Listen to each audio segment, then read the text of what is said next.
I am standing in the hallway of the house where I grew up, and I am holding an envelope that my father's wife handed me 40 minutes after we put him in the ground.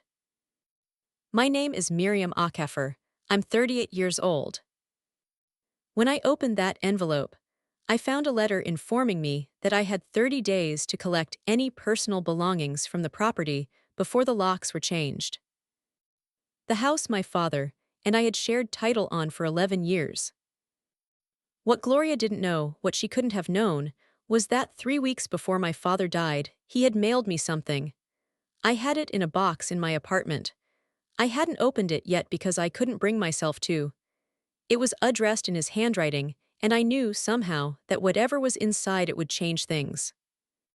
I was right. Before I tell you what was in that package, hit subscribe, hit like, and let me take you back to the beginning.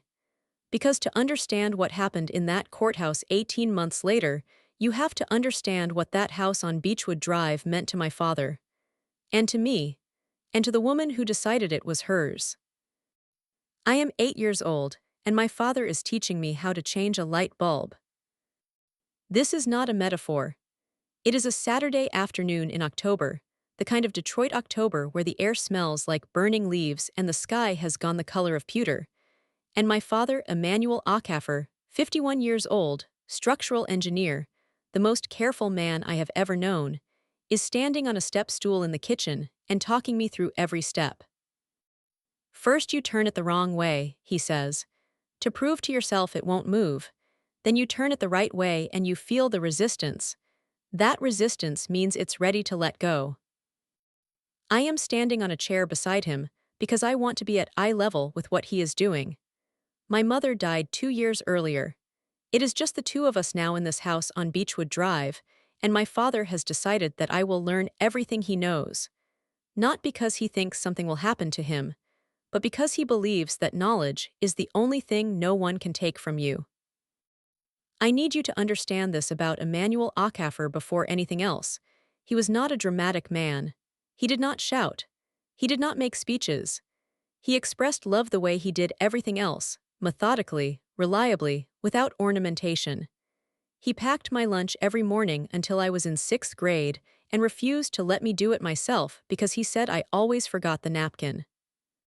He came to every single school event I ever had, including the 4th grade recorder recital that I still, 30 years later, understand was a form of parental suffering.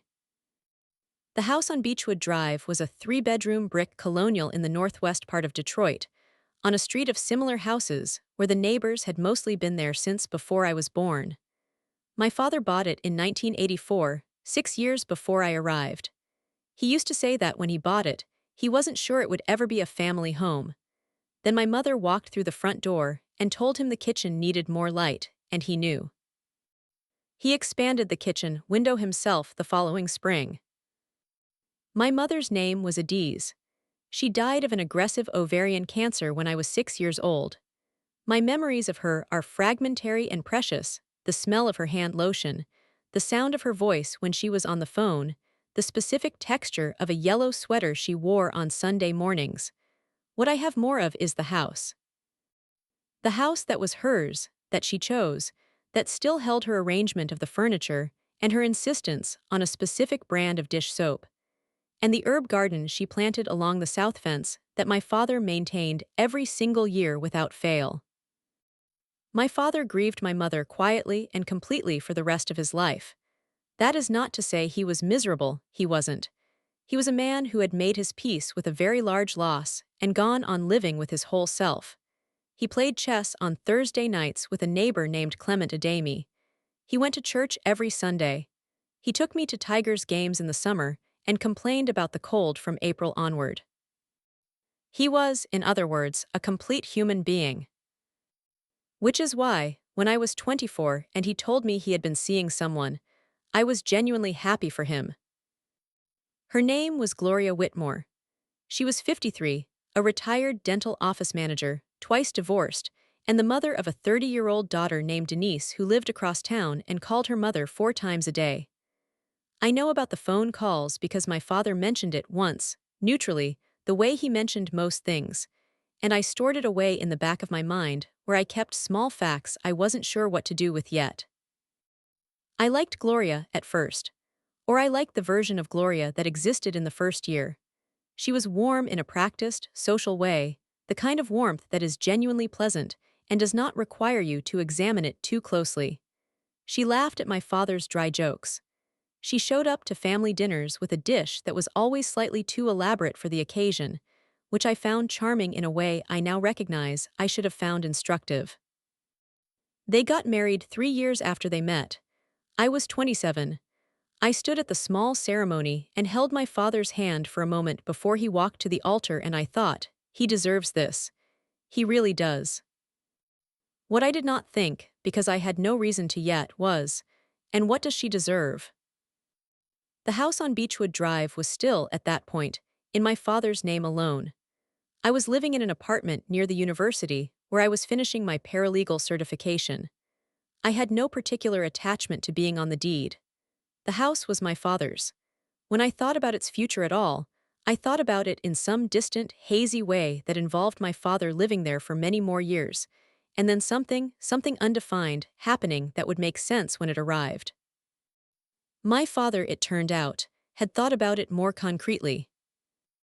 2 months after the wedding, he called me and told me he had added my name to the deed. "I want you to know it's yours," he said, "whatever happens." I asked him what he meant by whatever happens. "Nothing dramatic," he said. "Just it's yours, your mother would have wanted that." I didn't argue. I didn't ask more questions. I was 27 years old and my father was 60 and healthy, and I was more focused on passing my certification exam than on the legal architecture of our family's property. I passed my exam. I got my first job at a small firm in Midtown. I visited my father and Gloria on Sunday afternoons, and I brought wine, and it was fine. For a while it was fine. The thing about the erosion is that it doesn't announce itself. That's what I want to tell people when they ask me how it happened. They want a moment, a single clear incident they can point to and say, there, that's where it turned. And there are moments, eventually. But before the moments, there is a long, unmarked stretch of time in which something is simply changing, and you are too close to it, and too fond of the people involved, and too invested in your own interpretation of events to see it clearly. I am 28, and I am sitting in the kitchen of my father's house. My house, now technically on paper, and Gloria is telling me about Denise. Denise has just started a new job. Denise has a new apartment. Denise is thinking about taking a ceramics class. My father is at the table with us, nodding pleasantly, and I am nodding too because this is what you do when someone talks about their child. I know this. But I notice, and I file this away without examining it, that this is the fourth Sunday in a row that the conversation has been primarily about Denise. Denise, I should tell you, has never shown any particular interest in me. We met at the wedding and spoke for perhaps 40 minutes over the course of the whole day. She was pleasant in the way that people are pleasant when they are performing pleasantness. She called me M's daughter rather than Miriam, and I am not certain it was a slip. "You two should get together sometime," Gloria said, that Sunday in the kitchen. "You'd really get along." My father looked at me over his coffee cup. Just for a moment. The look was brief and entirely unreadable, and I have turned it over in my memory many times since then trying to decode it. Was it a warning, an apology, a simple acknowledgement that he was also listening to this conversation and found it slightly odd?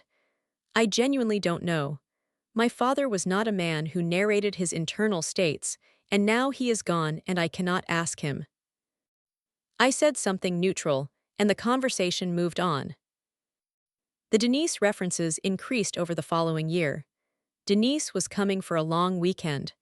Denise needed some furniture stored in the basement, just temporarily, and did I mind? I did not mind. Why would I mind? It was my father's house. He could store whatever he wanted. I helped carry in 3 large boxes and a dismantled bookshelf and didn't think about it again. Gloria began referring to the house as our home in conversation, which was of course entirely accurate and also felt, somehow, pointed. She repainted the living room a color my father had not consulted with me about, and I was not consulted about, which was also entirely within her rights, and which I mention only because I noticed it and felt, briefly, something I could not name. Not anger, something smaller, something like the sensation of a room being quietly rearranged while you're not in it. My father seemed happy. That is the central fact of this period, and I don't want to flatten it or qualify it away. When I visited, he was the same man he had always been, careful and dry and warm in his understated way. He still packed a lunch for himself every morning with a small container of cut fruit. He still played chess with Clement Adami on Thursdays. He took me to a Tigers game in the summer and complained about the relief pitcher and ate 2 hot dogs, and I bought him a third-inning ice cream and he said, "Miriam, I'm 63. And I said, "Dad, it's July," and he ate the ice cream. I am holding this memory very carefully right now, because it is one of the last fully uncomplicated ones. The shift, if I had to mark it, began around the time my father turned 64. I noticed he was quieter on my Sunday visits. Not withdrawn, not unhappy, just quieter. He had always been a man of few unnecessary words, but this felt different, like there was a topic that was present in the room without being named. It was Gloria who named it, eventually. I had arrived one Sunday to find Denise's car in the driveway. This had happened before. Denise would visit, and I would overlap with her briefly, and we would be polite to each other, and I would leave wondering why I felt slightly unwelcome in a house that had my name on the deed. That Sunday, I walked in to find Gloria and Denise in the kitchen having a conversation that stopped when I entered. The stopping of a conversation when you enter a room is, taken alone, nothing. People stop conversations all the time. They were discussing something private. They did not want to resume it in front of me. This is normal. What was not quite normal was the look that passed between them when they stopped. It was fast and calibrated, and I was a 29-year-old paralegal who had spent 2 years watching attorneys' red rooms for a living. I had seen that look before. It was a look that said, "She's here, we'll continue later." I set my wine on the counter, and I smiled, and I asked how Denise's new job was going. "Great," Denise said, "really good." And that was all she said. My father came in from the backyard, and his face did the thing it sometimes did, a small brightening. And he said, "Miriam," and hugged me, and I held on a fraction of a second longer than usual. I don't know why, I just did. I am 30 years old, and I am at work, and my phone is ringing, and it is a number I don't recognize, and I answer it because I answer unknown numbers. I always have. It's a habit from years of paralegal work where you learn that the call you almost didn't take is often the one that matters. It is an attorney's office, a firm I don't recognize. The assistant tells me that her office has been engaged by a client and asks whether I am Miriam Acaffer. I say yes. She says that her client has requested a property inquiry and that they will be in touch by mail. I hang up. I sit with this for a moment. Then I call the county recorder's office. This is the part where being a paralegal is both a gift and a specific kind of torment.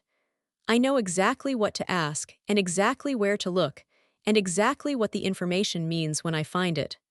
Other people in my situation might have taken longer to understand what was happening. I understand within 48 hours. 3 months earlier, a title company had processed a document on the Beechwood Drive property. The document was a corrective deed, a type of filing used to fix errors in property records. The corrective deed indicated that Miriam Acaffer had been added to the title in error, and that the correct ownership was Emmanuel Acaffer and Gloria Acaffer as joint tenants with right of survivorship. My name had been removed from the deed to my father's house, to my house. I want to tell you what it felt like to read that. I want to find the right words. But the thing is, the feeling wasn't what I expected. I expected rage. What I felt instead was cold. Specific and cold, like stepping into a room where someone has left a window open in January, not shocking so much as clarifying. I called my father. He didn't answer. I called 3 more times that day. I left one message, calm, even, because I did not want to alarm him and because I did not yet know the shape of what I was dealing with. The message said, "Dad, I need to talk to you about the Beechwood property. Please call me." He called back 2 days later. His voice was different, carefully neutral in a way that I recognized as prepared. "I know what you're calling about," he said. "Then tell me," I said. Gloria and her attorney felt it was cleaner to have the title reflect the current family arrangement. "I'm your family dad." A pause. "Of course you are." "Then why is my name not on the deed anymore?" Another pause, longer. "Miriam," he said, and then he stopped, and then he said, "I need some time."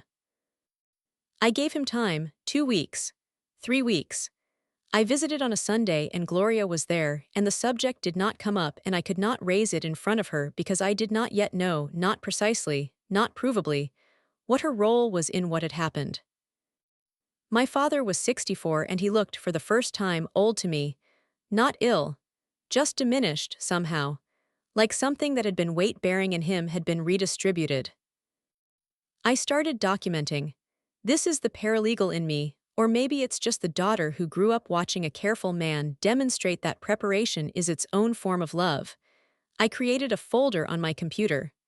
I printed the county records. I noted the name of the title company. I wrote down the date of my phone calls and what was said and what was not said. I documented the Sunday visits, the things I observed, Denise's continued presence, Gloria's manner with me, which had shifted, subtly, from performed warmth to something more like managed civility. The way my father and I no longer spoke freely in the house, the way every conversation had a slight formality to it, like we were both aware of an audience even when no one else was in the room. What I could not document, what I had no record of, was my father's internal state. Whether the decision had been fully his, whether he had been worn down or frightened or deceived, whether there was a version of events in which Gloria had presented the title change as a technicality, a tidying up, and my father, tired, perhaps, or trusting, perhaps, had signed without fully understanding what he was signing. I could not prove that, I could only suspect it, and suspicion, as I knew from my work, is not evidence. So I kept documenting, and I kept visiting, and I kept my voice steady and my face neutral, and I brought wine on Sundays and helped with the dishes and watched my father watching me and waiting, I think, for me to erupt. I didn't erupt. I learned a long time ago that erupting is something you do when you've run out of options. I still had options. What I didn't know then was how many of them I was going to need. My father's name is Emmanuel Kofi Akafer, and he dies on a Tuesday in March when I am 37 years old. The call comes at 6:18 in the morning. It is Gloria who calls. Her voice is composed, and she tells me that Emmanuel passed in the night, in his sleep, she believes, and that the paramedics have been and gone, and that she has contacted the funeral home. She tells me where the service will be held and when. She does not say, "Come over." She does not say, "I know this is a shock." She does not say, "He loved you." She says the service will be Thursday. She says she'll be in touch about the arrangements. I sit on the edge of my bed for what is probably 20 minutes. I can hear the apartment around me, the refrigerator running, a car on the street below, the sounds of an ordinary morning making their ordinary progress through an ordinary world that no longer contains my father. I shower, I dress, I drive to the house on Beechwood Drive. Gloria opens the door. I say, "I'd like to see him." She says, "They've already taken him." I stand in the doorway of the house where I grew up and I breathe, and then I say, "May I come in?" There is a pause, brief, perhaps a second that should not have been there. That pause is one of those moments I mentioned earlier. Small, instructive. She steps back and lets me in. The house is the house. I have not been here in 4 months. My last visit was in November and my father and I walked around the backyard in the cold, and he showed me that the herb garden had come back from the winter better than he'd expected, and I took a photograph on my phone. I am thinking about that photograph, standing in the entryway of the house, and I am grateful that I have it. Denise is in the kitchen. She comes to the doorway when she hears me and she says, "Oh, Miriam." In a tone I am choosing not to interpret right now because I am holding myself very still, and I am going to remain that way until I am back in my car. I stay for 2 hours. I drink coffee that someone makes. There is some discussion of the service, and I contribute to it. At one point, Gloria mentions an attorney, her attorney. I understand, not a family attorney, and the word sits in the air of the kitchen for a moment before the conversation moves elsewhere. When I stand to leave, Gloria follows me to the door. She holds out an envelope. "Emmanuel asked me to give you this," she says, "at the appropriate time." I take it, I look at it. It is a plain white envelope, my name on the front in my father's handwriting, the careful, architectural handwriting of a structural engineer who printed rather than wrote in cursive. There is nothing else on the envelope. No indication of when it was written. "Thank you," I say. I drive home. I set the envelope on my kitchen table. I look at it for a long time. I do not open it that night.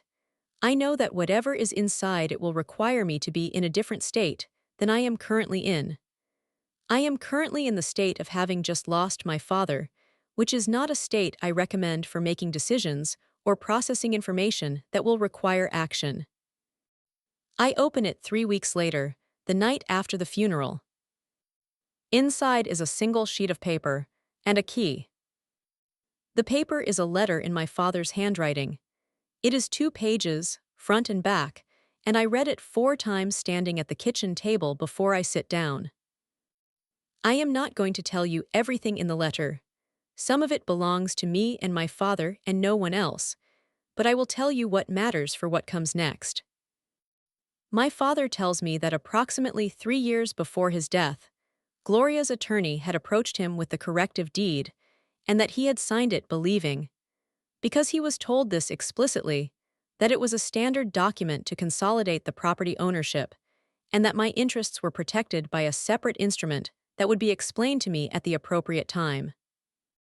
No separate instrument had ever existed. He had not understood this until 18 months after he signed. When he understood it, he had consulted an attorney of his own, quietly, without telling Gloria, and been told that the corrective deed was legally valid, and that reversing it would require a legal challenge he was too ill and too tired to pursue. He had been ill for over a year. He had not told me. What he had done, and this is the part that makes me close my eyes every time I return to it, was retrieve every original document he had ever possessed related to the Beechwood Drive property. The original purchase agreement, his original deed from 1984, the deed of conveyance from when he added my name, a letter from his attorney at the time explaining my rights as a co-owner. The letter that Gloria's attorney had asked him to sign before the corrective deed, in which he attested that the original addition had been made in error. All of these documents were in a fireproof box in his filing cabinet in the study. He had retrieved them and put them in the box, and the key in the envelope was to the filing cabinet.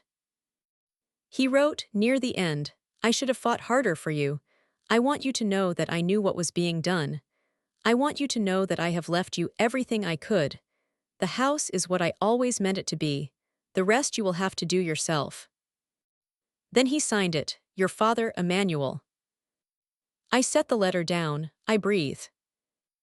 Then I go to my laptop and I open a new document and I type, "Evidence," and I start a list. The funeral is on a Thursday.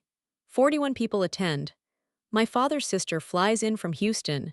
Several of his colleagues from his engineering firm, now retired, come and stand in a row and speak about his precision and his patience. His pastor speaks. His chess partner of 20 years, Clement Adami, sits in the third row and does not speak but cries openly and without apparent embarrassment. Gloria sits in the front row. Denise sits beside her.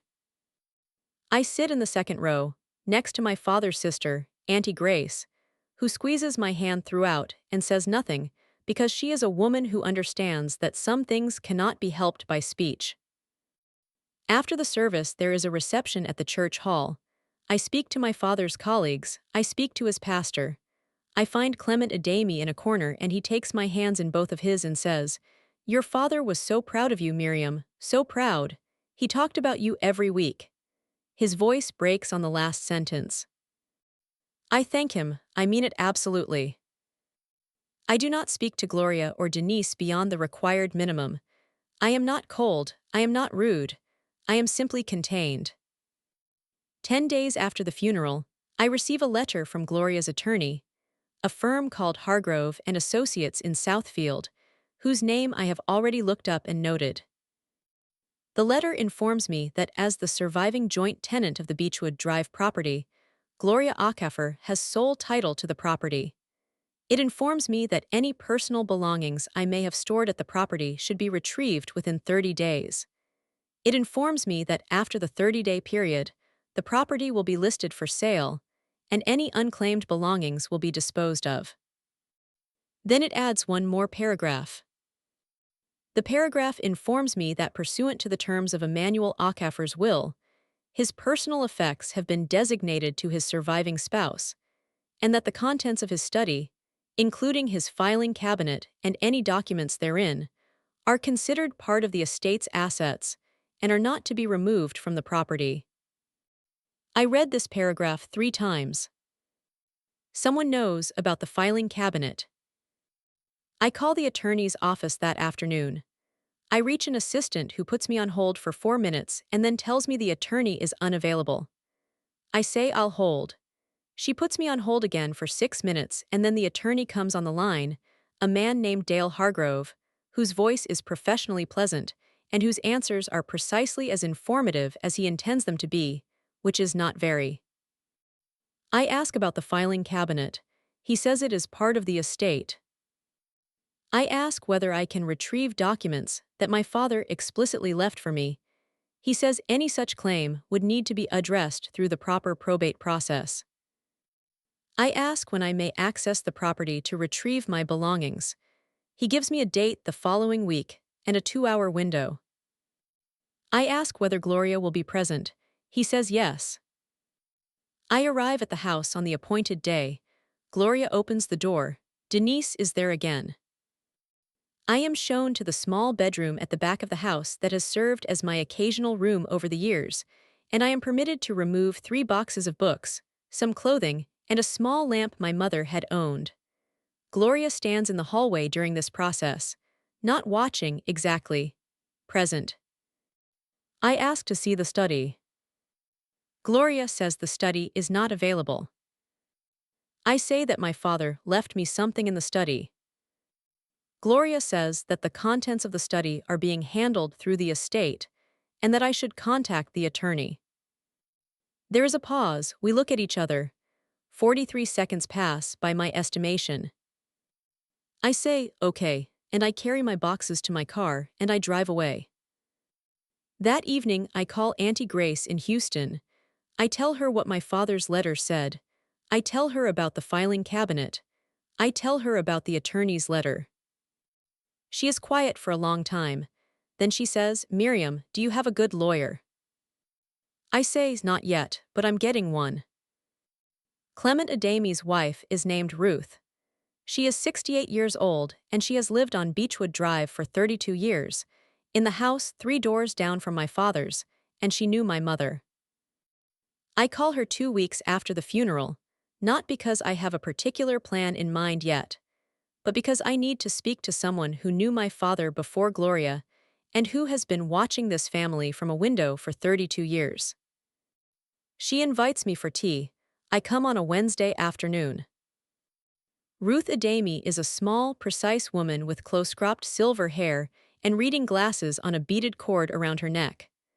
Her house is filled with plants, dozens of them, in every window and corner, and she makes tea properly, with a pot and saucers, which I find steadying in a way I hadn't anticipated. She lets me talk first. She is the kind of person who does this, who allows the silence to be filled before she decides what to contribute to it. I tell her about my father's letter. I tell her about the corrective deed. I tell her about the filing cabinet and the attorney's letter and the 30-day clock. She listens. When I finish, she sets down her cup. I need to tell you something, she says. I didn't say anything while Emmanuel was alive because he asked me not to. He came to me about 3 years ago before he got sick, I think, or maybe when he was just beginning to understand he was sick. I'm not sure, and he told me about the deed.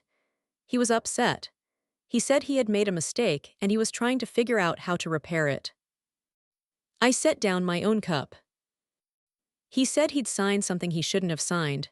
He said Gloria's daughter's husband had a law practice. That's the Hargrove name, I looked it up, and that it was Denise's husband who handled the paperwork. He said he felt like he'd been walked through it too quickly, and that when he read it afterward, it didn't say what he'd been told it would say. I feel the cold specific feeling again. Denise's husband. The attorney is Denise's husband. He asked me to remember the conversation, Ruth continues. He said, Ruth, if something happens and my daughter needs someone to speak for what I intended, I need you to be able to say we had this conversation. And I said, Emmanuel, I don't think it's going to come to that. And he said, she pauses, adjusts her glasses. He said, I hope not, but she's going to need to know the house was always meant to be hers. Will you tell her that? The room is quiet for a moment. He also showed me the box, she says. I look at hers. Not the contents, but he brought it here one afternoon, the whole filing box, and he said he wanted someone outside the house to know it existed and where it was. He described it to me. He described what was in it. He said he was going to write it all down for you and make sure you had the key. She looks at me steadily. Did you get the key? Yes, I say. She nods once. Good. I ask her if she would be willing to testify to what she's told me. She does not hesitate. Of course, she says, I've been waiting for you to ask. We sit for another hour. Ruth tells me about my mother, things I didn't know, things she observed from her window and her front porch over the years. She tells me about the herb garden and how my father maintained it. She tells me that she has, over the past year, watched Denise's car parked in the driveway of my father's house 2 and 3 times a week, which she found notable enough to mention to Clement, who found it notable enough to mention to my father at chess, and my father's response was, I know. Before I leave, Ruth hands me something, a small envelope. Emmanuel gave me this, she says. 6 months ago, he said to give it to you if anything happened to him and you came to see me. Inside is a photograph. It is a printout of a photograph of a document, a photograph he took with his phone and printed, of the letter from his original deed attorney explaining my rights as a co-owner on the Beechwood Drive property. The photograph is date-stamped. The date is 11 months ago. He was building a record, even at the end, even while sick. I drive home. I call the attorney I have researched, a woman named Rosalind Pierce, property and estate litigation, 30 years of practice in Detroit, whose name appeared in a case file I worked on 18 months ago and whose reputation I have already heard confirmed by 2 colleagues. She has an opening the following Tuesday. I will not sleep much between now and then, but I have everything I need to stay awake. There is something I haven't told you yet. 3 months before my father died, he called me and asked if I could come over. Not on a Sunday, on a Wednesday. Just the 2 of us, he said, because Gloria was visiting Denise for the day. I drove over in the afternoon. The weather was cold. It was December, the middle of December, and there had been a light snow the night before that was already going gray at the edges from car exhaust and foot traffic. The herb garden along the south fence was a row of frozen sticks, but I noticed that my father had tied them up with twine the way he did every winter, as if they were still worth protecting. He let me in, and there was coffee already made and 2 cups on the table, which was such a specific, ordinary, irreplaceable thing that I have to stop for a moment every time I remember it. He looked thinner. I had noticed this on my previous visit, and I noticed it more now. He was wearing a sweater I recognized, a dark green one, slightly pilled at the elbows, that he had owned for at least a decade. He sat across from me at the kitchen table, and he wrapped his hands around his coffee cup, and he looked at me with an expression I had never quite seen on his face before. It was an expression that contained, I'm going to try to describe this accurately, an apology that he wasn't going to make out loud, and a request he wasn't going to make directly, and something that might have been grief, except that my father was not a man who displayed grief. All of these things at once, compressed into the particular economy of his face. I want to show you something, he said. He took me to the study. The filing cabinet was there, gray metal, 2 drawers, the kind you see in offices. He showed me the lock. He showed me which key on his keychain opened it. He did not open it. There are things in there you're going to need, he said. I'm going to write you a letter explaining everything, but I wanted you to see where it was. I asked him if he was okay. I meant it medically. I meant it in the larger sense of the word, too. He said, I'm all right. I said, Dad, what's going on? He was quiet for a moment. Then he said, I think I made some decisions that weren't as careful as they should have been. I'm trying to make sure you're not the one who pays for that. I wanted to ask him 100 things. I wanted to ask about the corrective deed. I had known about it for 7 years by that point, and we had never fully spoken about it, our conversations always stopping at the edge of what neither of us wanted to say directly. I wanted to ask about Gloria. I wanted to ask what he was afraid of. I asked none of these things. I understand now that this was a mistake, in the practical sense. In the human sense, I think I was protecting him, and I think he was protecting me, and I think we sat in that kitchen drinking coffee for 2 hours and talked about everything except what we were both thinking about because we both believed we had more time. We talked about the Tigers, the upcoming season, the state of the pitching rotation. We talked about a documentary I'd seen on public television that he'd also watched. We talked about Auntie Grace's garden in Houston, which she had apparently expanded to include fruit trees, and about which my father had opinions. We talked about a structural failure in a building downtown that had been in the news, and he explained to me, with the patient, detailed manner he'd always used to explain technical things, why the design had been inadequate and what should have been done differently. I drove home in the dark. It was cold and clear. The city lights were on, and the snow that had been on the ground in the morning was almost gone, and I drove home thinking that my father was getting thinner, and that we had not said the things we needed to say, and that I was going to call him next week and say them. He died 11 weeks later.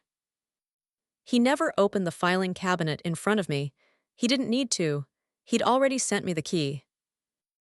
I know now, I believe now, as fully as I believe anything, that the entire afternoon was his version of a final briefing. My father, the structural engineer, doing what he always did, making sure I understood how things were built, so that when they failed, I would know what to do about it. The twine on the frozen herb garden, the 2 cups on the table, the lock and the key. He was the most careful man I ever knew, even at the end. Rosalind Pierce is 61 years old, and she has an office in a building on Woodward Avenue with a view of the Detroit River, and she greets me with a handshake that is precise and warm and entirely focused. She is a tall woman with natural gray locks and reading glasses with bright orange frames, and when she looks at me across her desk, she looks at me the way my father used to look at a structural problem, with the expression of someone who is already, behind the eyes, calculating options.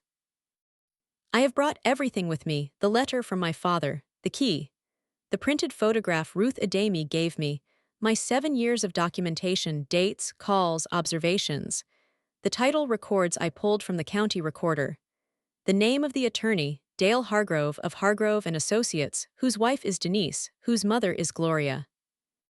Rosalind listens without interrupting. She asks 2 questions.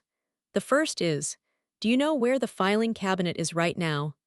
I tell her it is in the study at Beechwood Drive, that I have been denied access to the property, and that Gloria's attorney has asserted the contents are part of the estate.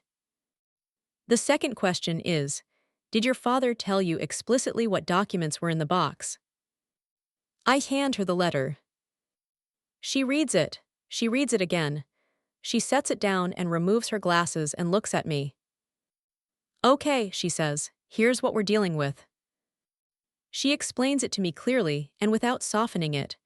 The corrective deed is on its face a valid legal document. Gloria is on its face the sole surviving owner of the property by right of survivorship. In order to challenge the title, we need to establish one of several things. That my father signed the corrective deed under misrepresentation, meaning he was told it said or did something different from what it actually did, or that the deed was procured by undue influence, or that there was a defect in the process itself. The documents my father described in his letter, specifically the attorney letter from the original conveyance explaining my rights as co-owner, and the letter Gloria's attorney asked my father to sign attesting that the original edition had been in error, are potentially the most significant pieces of evidence. If the original attorney letter states clearly that I had vested co-ownership rights, and Gloria's attorney asked my father to attest that the original edition was an error in order to make the corrective deed possible, that could constitute misrepresentation. But we cannot access those documents. They are in the filing cabinet in the house, and Gloria's attorney has asserted they are part of the estate. I ask Rosalind what we do. She allows herself a small, particular smile. We file for access, she says, and we file fast, before anything in that house can be moved, donated, or lost. We file an emergency motion for a temporary restraining order and for preservation of specific assets, namely, the contents of the filing cabinet in the study of the Beechwood Drive property. We file it the following morning. The hearing is set for 4 days later. In the courtroom, Dale Hargrove argues that the motion is an overreach, that the property and its contents belong to the surviving spouse, and that there is no evidence that the filing cabinet contains anything relevant to any valid legal claim. Rosalind shows the judge my father's letter. She shows the judge the photograph Ruth Adami gave me, the printout of the original attorney letter, photographed by my father 11 months before his death, date stamped on the print. She submits Ruth Adami's written statement, notarized, attesting to her conversation with my father.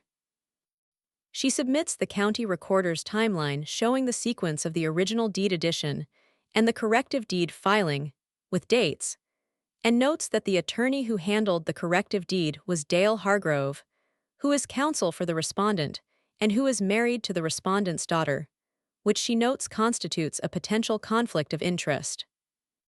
The judge grants the restraining order. The filing cabinet and its contents are to be held in place and not removed, altered, or destroyed pending further proceedings. Dale Hargrove's face does something during the reading of this order that I observe carefully and choose not to interpret in front of anyone. I file it away. 2 weeks later, under court supervision, the filing cabinet is opened. The documents my father described are all there, every one of them. The original purchase agreement from 1984, his original deed, the deed of conveyance adding my name, with the attorney's covering letter explicitly describing my vested co-ownership rights. The letter Gloria's attorney, Dale Hargrove, asked my father to sign in 2016, in which my father attested that my name had been added in error, and that the property was intended solely as the marital home. And one more document that my father had not described in his letter, possibly because he did not know it was significant, possibly because he had placed it in the cabinet so long ago he had forgotten it was there.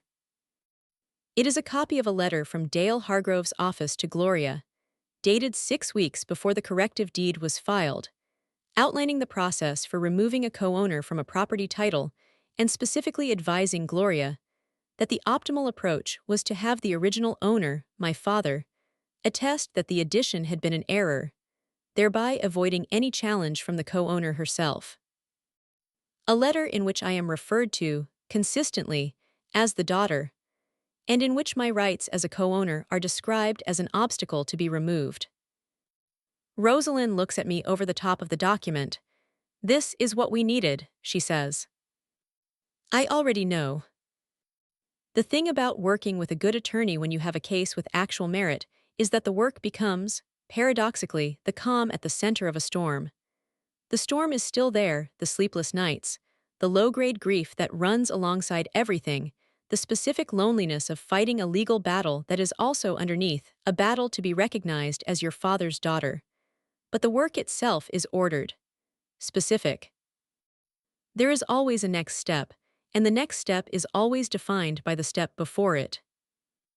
Rosalind Pierce is the best kind of lawyer in the sense that matters most. She is not interested in drama. She is interested in being right. She explains to me at the beginning that property title disputes are slower than people expect and faster than they fear, and that our strongest ground is the misrepresentation claim. If we can establish that my father was induced to sign the corrective deed through a false representation of its purpose or effect, the deed can be voided. The Hargrove letter is the linchpin. It was sent to Gloria 6 weeks before the deed was filed. It describes my co-ownership as an obstacle and outlines a strategy for removing it. If Dale Hargrove is Gloria's attorney, and the letter was sent by his office to his client, he cannot credibly argue that my father understood he was removing my vested ownership rights. Because his own letter describes those rights as something to be circumvented, not something my father was informed of and voluntarily chose to surrender. What about the conflict of interest? I ask Rosalind. He's married to Gloria's daughter. It's a problem for him, she says, but it doesn't invalidate the deed on its own. What invalidates the deed is the misrepresentation. The conflict of interest is supporting context. She files an amended complaint, adding Dale Hargrove's firm as a party to the action, and citing the letter as evidence of a scheme to remove my ownership through misrepresentation. She files a motion requesting Hargrove's disqualification from representing Gloria in this matter, given the conflict. Hargrove's office files a response arguing that the letter was routine estate planning communication and that my father was fully informed of the deed's purpose. Rosalind's response to this is a single sentence I find in the document later, and which I have, since then, thought about a great deal. Routine estate planning communication does not describe a co-owner's legal rights as an obstacle to be removed. A new attorney appears on Gloria's side. Hargrove has been replaced. This is the first moment, if I'm honest, that something shifts in my chest from cold certainty to something warmer. Hargrove's replacement means someone has looked at this situation and decided the better part of valor was to step back. That is not innocence. That is calculation. And calculation is not the posture of someone who believes they are going to win. Gloria herself I see only rarely during this period, in the courthouse corridor once, briefly, with her new attorney. She looks smaller than I remember. Not sympathetic, I want to be honest about that. I feel no sympathy in that moment, but smaller. Diminished. She is in her late 60s now, and she is fighting a legal battle over a house, and I think, looking at her, that she must understand, somewhere, that she is not going to be living in that house much longer regardless of what happens in the courtroom. I visit Ruth Adami twice during this period. We have tea each time. She asks how I am managing, and I tell her the truth, that I am managing in the way you manage things that matter enormously, which is to say imperfectly, and with a great deal of coffee, and with the specific grace of having people around you who understand what you're doing and why. She tells me that Clement's chess set is still on the shelf where it always was. She says she has been thinking about donating it to the community center, but she keeps not doing it. She says she thinks he would have liked that she didn't donate it yet. I think my father would have, too. The deposition of Gloria Acaffer takes place 8 months after the filing cabinet is opened. It is held in a conference room at Rosalind's office, which is Rosalind's deliberate choice, she tells me, because it is easier for people to be honest in rooms they don't control. I am present. I sit at the far end of the table. I have been instructed by Rosalind to stay still and neutral throughout, regardless of what is said, and I do. Gloria sits across from Rosalind with her new attorney beside her. Her name is Patricia Sue, a compact woman in her 50s who asks for clarifications in a way that is precise without being aggressive. She is better than Hargrove, which I register, and which Rosalind has already noted. The deposition takes 4 hours. Rosalind asks about the history of Gloria and Emmanuel's marriage. She asks about the property. She asks when Gloria first became aware that my name was on the deed. She asks who first suggested the corrective deed and when. Gloria says she cannot recall exactly when the subject came up. She says she doesn't remember who first raised the possibility. She says that Emmanuel had discussed removing my name from the deed on multiple occasions over several years, and that it was his intention that the marital property should reflect their marriage, and not a previous family arrangement. Rosalind asks whether Gloria recalls signing any document in the period before the corrective deed was filed. Gloria says she signed many documents over many years and cannot be expected to remember every one. Rosalind places the Hargrove letter on the table. It is Gloria's copy, the copy found in the filing cabinet, sent to Gloria's address 6 weeks before the corrective deed was filed. Do you recognize this document? Rosalind asks. There is a pause. Patricia Sue says, my client will have a moment to review. Gloria reviews it. The review takes longer than a woman who has never seen the document would need. I may have seen this, Gloria says. I don't recall specifically. Your name is in the addressee line, Rosalind notes. Were you in the habit of receiving legal correspondence addressed to you that you did not read? Patricia Sue objects to the framing. Rosalind rephrases. I watch Gloria. She is controlled. She has been coached, clearly, and she is applying her coaching carefully. But there is something in the way she holds her hands on the table, flat, pressed slightly too firmly into the surface, that tells me she is working harder than she appears to be. Rosalind asks whether Gloria understood, at the time the corrective deed was filed, that Miriam Acaffer had vested co-ownership rights in the Beechwood Drive property. Gloria says she understood the property was Emmanuel's marital home.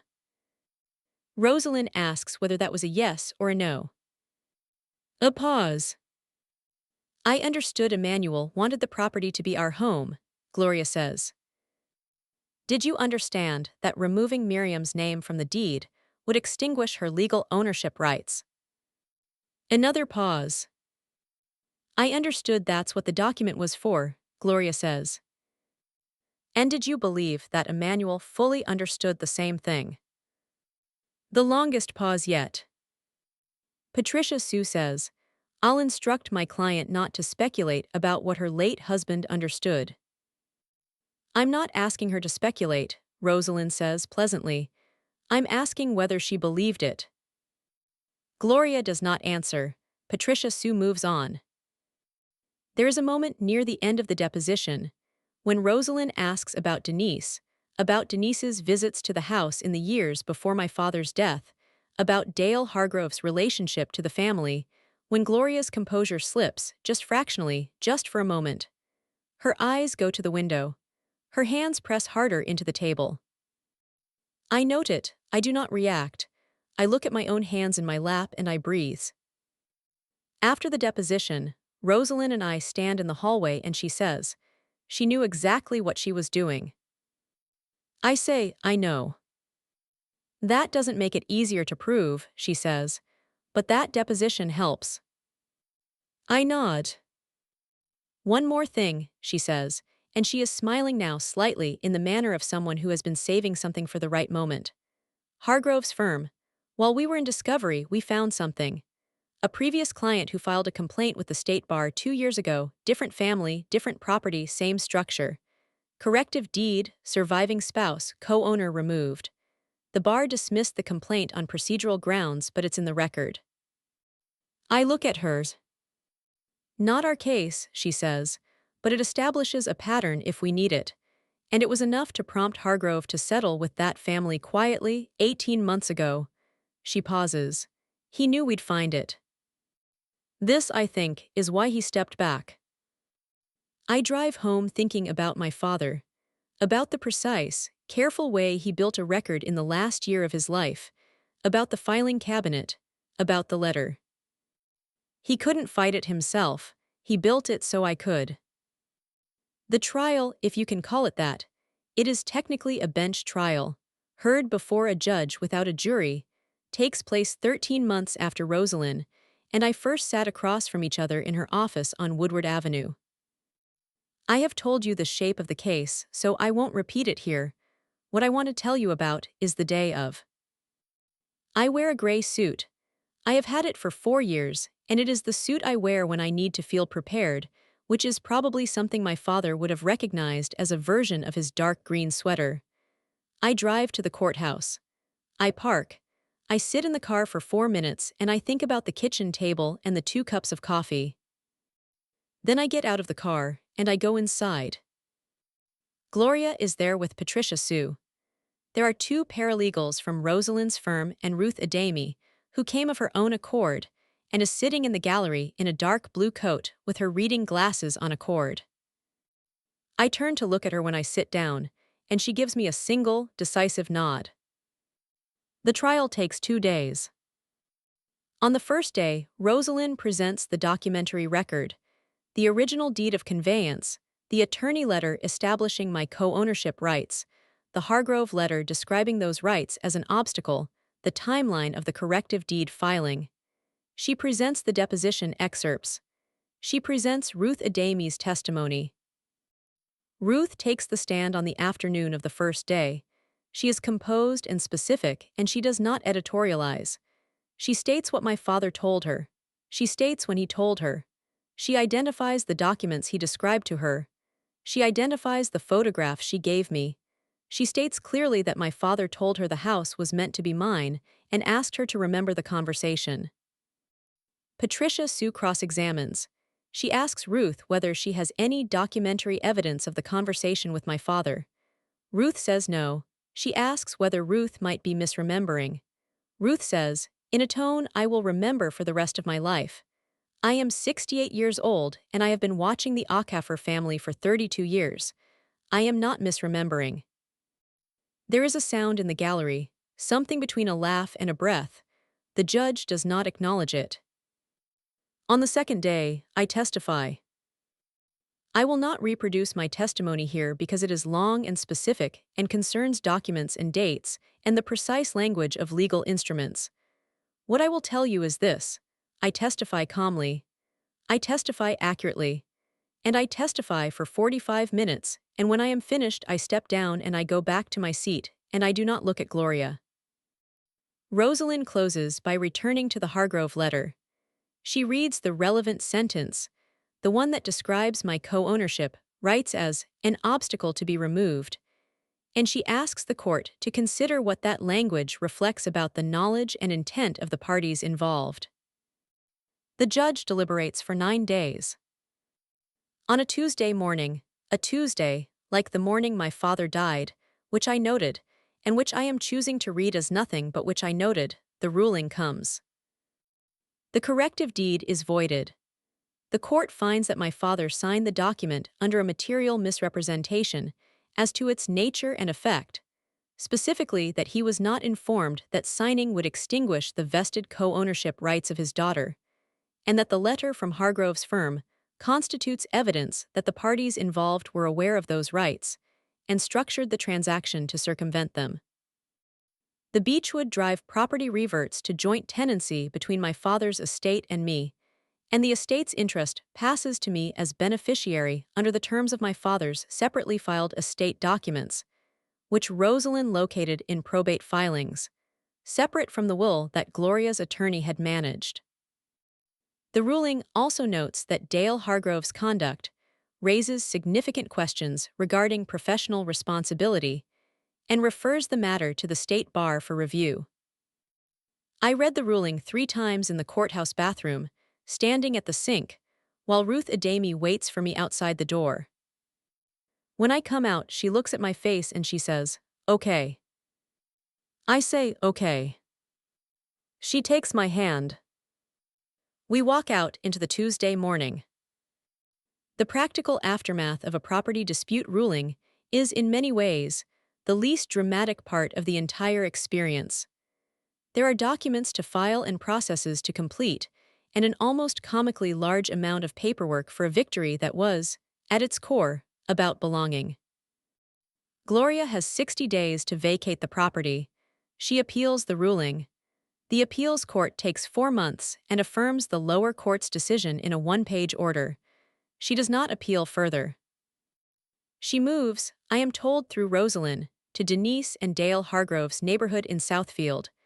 I am not told more than this, and I do not ask. Dale Hargrove's situation unfolds separately and more slowly. The State Bar referral in the ruling initiates a review. This process takes the better part of a year. At the end of it, Hargrove receives a formal reprimand, which is not disbarment and is not a public sanction that will necessarily end his career, but which is a matter of record and which, combined with the prior complaint Rosalind found, constitutes a pattern that will follow him in any future bar proceedings if there are any. Whether this is sufficient consequence for what he did is a question I have thought about carefully and will probably continue to think about. I believe in the limits of legal remedy, which is a professional understanding I've developed over years of watching cases close in ways that are technically correct and humanly incomplete. Hargrove will practice law. He will, probably, be more careful. He will, certainly, not do the same thing to another family using me as a vehicle, because I am now specifically on the record as someone who will take it to a bench trial and win. That is not nothing. I am choosing to accept it. Auntie Grace flies up from Houston when I get the final ruling. She stands in the kitchen of the Beechwood Drive house and looks around it, and she says, "Your mother would be so angry it came to this." And then she says, "And your father would be so proud." I show her the herb garden. My father maintained it every year. It came back last spring without anyone tending it, or rather, I tended it once in April after the appeals ruling came through, in a way I'm not sure I can describe without it sounding like I was doing it for symbolic reasons, which I was not, or at least not entirely. I weeded it. I turned the soil. I found the sticks he had tied with twine the last December of his life, brittle now, and I removed them carefully, and I left the space for what wants to grow back. I have not decided what to do with the house in the long term. I am living in it currently, moved in the month after Gloria vacated, which felt both enormous and, practically, quite straightforward, since most of the furniture was my father's and I was familiar with every room. I am sleeping in my old bedroom at the back of the house because I am not yet ready to sleep in my father's room, and I think that is all right. Rosalind and I had a final meeting at her office after the appeals ruling, and she shook my hand and said, "Your father built a good case." I said I thought he built a better case than he knew. She agreed. I walk past the filing cabinet every day. It is still in the study. I have not moved it. I am not sure I will. There is one more thing about the aftermath. It is small, and I almost didn't include it. The week after I moved in, I found in the back of the kitchen junk drawer a worn index card in my father's handwriting. It was a list, short, practical, of everything that needed to be done in the fall to prepare the garden for winter. Specific notes: which plants to cut back, which to mulch, which herbs to leave standing because they were, as he wrote in his precise print, surprisingly hardy. I put it on the refrigerator with a magnet. It is still there. I want to be careful here, in this last chapter, not to offer you a version of this story that is neater than it actually is. Stories like this, the kind where someone fights for something real and wins, have a tendency to become, in the telling, more resolved than they feel from the inside. The house on Beechwood Drive is mine. That is a fact, legal and documented, and it is a fact I fought for with everything I had, and I do not take it for granted for a single morning. My father is still dead. That is also a fact, and it runs parallel to the first fact without intersecting it cleanly, because winning the house did not restore him, and was never going to restore him. These two facts coexist in a way that is sometimes straightforward and sometimes lands on me sideways, while I am, for example, changing a light bulb in the kitchen. I do it the way he taught me. Turn it the wrong way first to prove to yourself it won't move, then the right way, feel the resistance, let it go. I am 38 years old. I am a paralegal at a firm in Midtown Detroit. I live in my father's house, which is also my mother's house, which is now my house. I have Ruth Adami 3 doors down and Auntie Grace who calls on Sundays. I have Rosalind Pierce, who sends me the occasional relevant case note and asks how I'm doing and means it. I have colleagues at work who watch this happen from a professional distance and who understand what it cost. I have the filing cabinet and the index card on the refrigerator and the herb garden that is, as my father noted, surprisingly hardy. What I want to say to you, and I want to say this carefully, what Gloria and Dale Hargrove were trying to do, what they actually nearly succeeded at doing, was not just take a house. It was remove me from the record of my own family. The corrective deed said, in legal language, this person was not really here. Her belonging was an error, remove it. And my father spent the last year of his life building, document by document, a counter-record. Not for himself, he was not going to be alive to see it used. For me, the letter, the key, the conversation with Ruth, the photograph, the filing cabinet in the study with everything in order. He was a structural engineer. He understood load-bearing architecture. He understood that the integrity of a structure depends not on its visible surface, but on what is built beneath it, in the foundation, in the places that are not meant to be seen. He built that for me. The day the ruling came through, the original ruling, before the appeal the day we won, I drove to the house, and I sat in the driveway for a few minutes before going inside. I sat in the car and I looked at the front of the house, and I thought about all the Saturdays I'd been here, and all the Sundays with the wine, and all the mornings my father had packed his lunch with a container of cut fruit, and all the October afternoons with burning leaves in the air. Then I went inside and I walked through every room, and I stood in the study for a while. I didn't say anything. I am not, by nature or by training, someone who speaks to empty rooms. But I stayed in there for a while. That felt like enough.